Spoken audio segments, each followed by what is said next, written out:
Rayalaseema lift irrigation ప్రాజెక్టులను పూర్తి చేయాలని డిమాండ్ చేస్తూ రేపు జరగనున్న చలో పోతిరెడ్డిపాడు బహిరంగ సభను విజయవంతం చేయాలని వైసీపీ నేతలు పిలుపునిచ్చారు.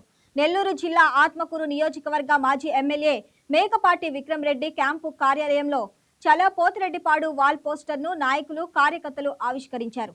రాయలసీమకు న్యాయం కోసం రైతుల సమిష్టి పోరాటం అవసరమని తెలిపారు. శేఖర్ రెడ్డి గారు జలయజ్ఞం ప్రాజెక్ట్ లో భాగంగా ఈ పోతిరెడ్డిపాడు దగ్గర ఉండేటువంటి కృష్ణానది జలాల్ని పోతిరెడ్డిపాడు ఉండేటువంటి హెడ్ రెగ్యులేటర్ దాని యొక్క సామర్థ్యం పెంచినట్లయితే ఆనాడు ఆయన రైతుల యొక్క రాష్ట్రంలో సాగునీరు త్రాగునీరు అనే ఉద్దేశంతో 11,500 క్యూసెక్ల నుంచి 44,000 క్యూసెక్ల సామర్థ్యం పెంచి రైతుల యొక్క కడగళ్ళు తీర్చినటువంటి వాడు డాక్టర్ వైఎస్ రాజశేఖర రెడ్డి గారు సోదరులారా.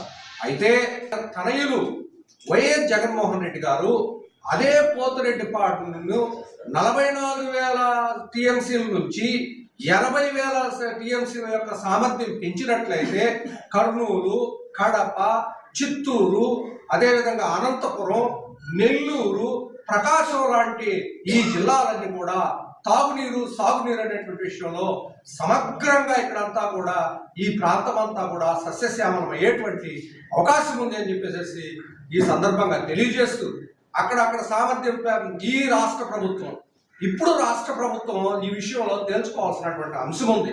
సోదరులారా, ముఖ్యంగా ఈరోజు మన చంద్రబాబు నాయుడు గారు ఎప్పుడు వచ్చినా కానీ ఆయన ప్రచారం మీద తప్ప ఎప్పుడు కూడా ఈ ప్రాజెక్టులను కానీ అభివృద్ధి చేయాలనే ఆలోచన ఎప్పుడూ చేయలేదు. దయచేసి అందరూ గమనించాలి. మన జగన్మోహన్ రెడ్డి గారు అటు రాయలసీమ కానివ్వండి, ఇటు నెల్లూరు జిల్లా కానివ్వండి సస్యశ్యామలం చేయడం కోసం, మరింత నీటి అవసరాల కోసం తీసుకుని వచ్చినటువంటి రాయలసీమ ఎత్తిపోతల పథకం 3,850 కోట్ల రూపాయలతో 2020 సంవత్సరం మే 20వ తేదీన ప్రారంభించారు. వాస్తవం చెప్పాలంటే ఆ Please subscribe to YK TV Network. Please subscribe to YK TV. Please watch YK News. Don't forget to subscribe YK News channel